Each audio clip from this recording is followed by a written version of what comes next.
Bisa jelaskan nggak dok, gimana sih proses terjadinya ini minum miras oplosan bisa mengakibatkan kebutaan? Itu dia mencampur antara kalau yang minumnya oplosan. Nah, si campuran ini kemudian akan berubah jadi metanol. Dan metanol ini kemudian ada benda jahatnya namanya formaldehid. Nah, itu kemudian dia merusak si saraf mata kita. Derajatnya memang dari yang paling buruk sama sekali tidak bisa melihat sampai yang ringan. Jadi sering kita dapat penglihatannya sudah 0 gitu, Rica. Mungkin kalau kita ngobrol atau lagi rame-rame juga hati-hati karena beberapa 2 atau 3 pasien saya itu bukan karena dia mau minum, tapi dia dikasih minuman.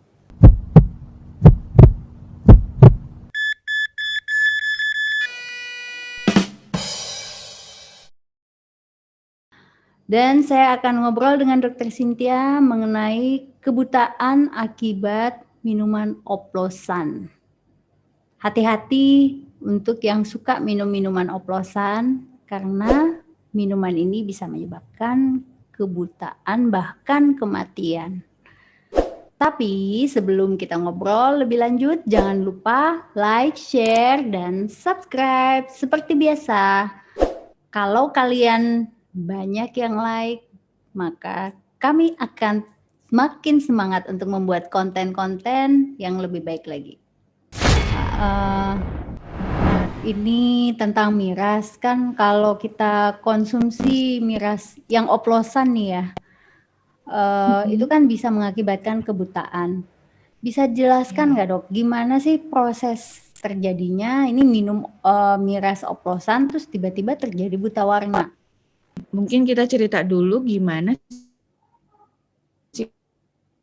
maaf, bukan kebutaan ya. Merusak. Memang buta warna juga sih. Iya. Maksudnya sampai yang paling sedikitnya gejalanya. Tapi untuk kebutaan karena metanol ini, nah jadi gini, itu dia mencampur antara kalau yang minumnya oplosan. Nah, si campuran ini kemudian akan berubah jadi metanol gitu. Dan metanol ini kemudian ada benda jahatnya namanya formaldehid. Nah, itu kemudian dia merusak si saraf mata kita. Jadi saraf mata kita harusnya bisa memproduksi energi yang banyak karena ada perusak ini, ada toksin ini.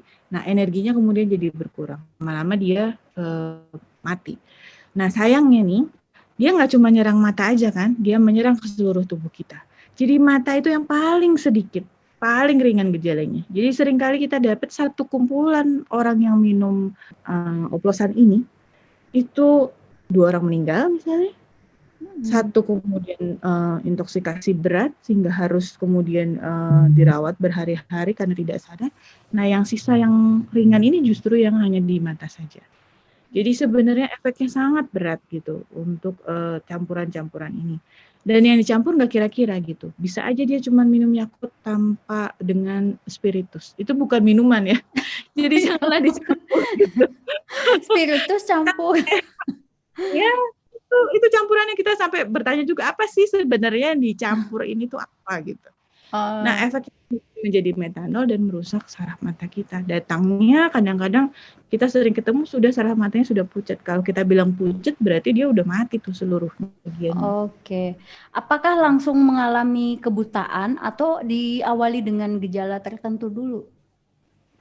Biasanya pasien datang dengan keadaan tidak sadar dulu, Dokter Ica. Seringkali dia kemudian tidur pulas, tidak sadar, bangun tidur muntah-muntah seperti orang gastritis ya, sakit mah. Kemudian baru menyadari bahwa penglihatannya sudah tidak baik. Derajatnya memang dari yang paling buruk sama sekali tidak bisa melihat sampai yang ringan. Jadi sering kita dapat penglihatannya sudah 0 Dokter Ica. Nah, kalau sudah 0 memang sudah sangat sulit kita untuk berusaha untuk memperbaiki ya gitu. Oke, jadi kalau misalnya ini kejadian di rumah atau di sekitar kita ketemu pasien yang seperti ini, ada nggak pertolongan awal untuk pasiennya?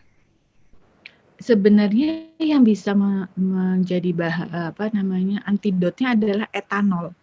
Tapi kita nggak punya etanol ya. Jadi seringkali pasien datang dalam keadaan, jadi baiknya dia mengeluarkan semuanya. sayangnya yang sisa sudah menempel di saraf mata itu kita nggak bisa apa-apa sih sebenarnya. Tapi kalau dia masih dalam keadaan muntah, mendingan dia keluar seluruhnya dulu supaya yang di badannya hilang dulu semuanya gitu. Tapi dia tetap harus dilakukan pemeriksaan secara menyeluruh ya. Karena kadang-kadang pasien kemudian butuh cuci darah segala untuk ini, untuk menghilangkan semua yang ada di dalam tubuh. Iya, jadi malah lebih besar ongkosnya ya dok ya, dari minum-minuman oplosan. Ditanggung loh, nggak ditanggung loh. Nggak Nggak ditanggung ditanggung. sama BPJS. Nggak ditanggung. Nah kalau misalnya dok, udah, ya kalau udah terjadi kebutaan, ini sifatnya permanen atau apa nanti bisa sembuh?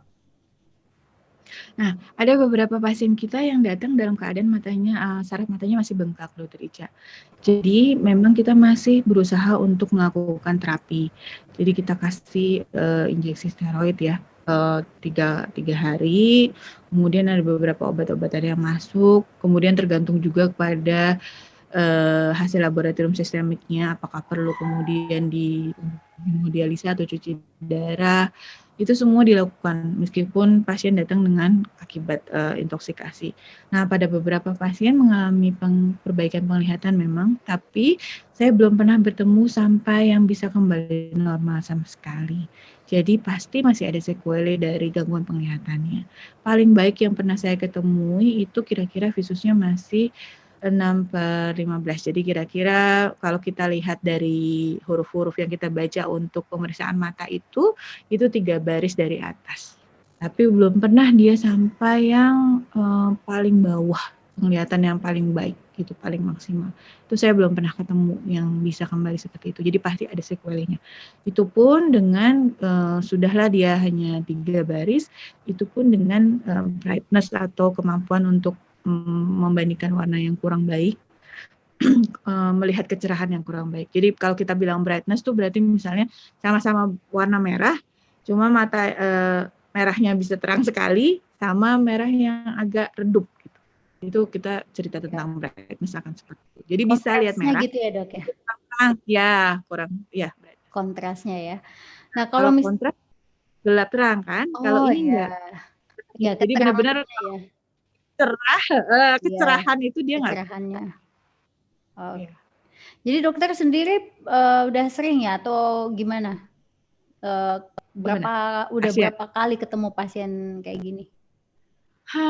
Pasien seperti ini biasanya biasanya sering datangnya malam tahun baru ya. Habis iya. Party gitu. Nah, seringkali kalau karena saya bertugasnya di pusat rujukan nasional, seringkali datangnya sudah beberapa jauh ya, maksudnya dikirim dan kirim. Nah, ya kalau kita sudah datang dalam keadaan saraf mata yang sudah mati, tentu saja kita nggak bisa melakukan tindakan apa. Dok, kalau misalnya kita telat ngirimnya, ini ada golden periodnya nggak dok? Berapa lama ini harus segera ditangani gitu? Misalnya kan dia dari puskesmas, dia nggak bisa menangani pasien seperti ini. Ya, jadi gini, bukan golden period waktu saja yang perlu kita perhatikan, tapi seberapa banyak juga si pasien ini minum, gitu Dokter Ica. Karena dia berbanding juga dengan konsentrasi dari metanolnya, gitu. Yang sedikit dan yang banyak tentu akan berbeda pada hasil di matanya. Tapi tentu saja makin cepat dia datang, makin cepat pula kita bisa melakukan pertolongan ya, gitu. Dan makin cepat pula yang ada di tubuhnya dikeluarkan. Jadi dia tidak menetap lebih lama. Sayangnya tadi saya sebutkan bahwa pasien-pasien ini dia nggak inget waktu lagi minumnya tuh belum langsung nggak bisa lihat kan. Jadi dia biasanya nih seringkali cerita dari anamnesisnya ya, itu pasien tidur dulu gitu. Tidur bangun pagi hari dia nggak bisa lihat gitu. Jadi memang nggak habis minum langsung gitu, nggak. Biasanya memang ada waktu buat mereka juga terjadi penurunan penglihatan, kira-kira mungkin 24 jam ya gitu. Nah, kalau mau dilihat seberapa banyak, itu di RSCM sebenarnya dari periode 4 tahun itu 24 kasus, kemudian jadi 34 kasus. Jadi per tahun makin banyak gitu. Makin banyak ya. Makin banyak. Atau mungkin dulu juga banyak tapi nggak ketahuan ya? Atau ya nggak sampai, atau Iya. bukan hanya mata kenanya. Oh, Ini kan kami iya. 30 kasus matanya saja Iya, gitu ya. betul. Nah, kalau mohon maaf kalau pasien yang nggak tertolong, ya kita nggak masukin dia sebagai bagian dari gangguan penglihatan karena intoksikasi metanol gitu ya. Jadi memang nggak terdeteksi sebagai gangguan penglihatan warna karena metanol, karena nggak kita koreksi lagi, nggak kita periksa lagi matanya. Tapi Iya, kalau benar. masuk sebagai metanol masuknya ke penyakit dalam, ya nggak lihat lagi matanya. Oke, Iya, Dok, ada pesan-pesan untuk masyarakat gimana biar tidak terjadi kebutaan akibat minuman oplosan ini? ya. Satu lagi, selain oplosan ya Dokter Ica, satu lagi adalah toluen. Nah, Apa ini itu? juga toluen itu Taulam Aikaibon. Oh, ya ya ya ya. Yang anak-anak yang Dihirup itu, iya. ya namanya ya.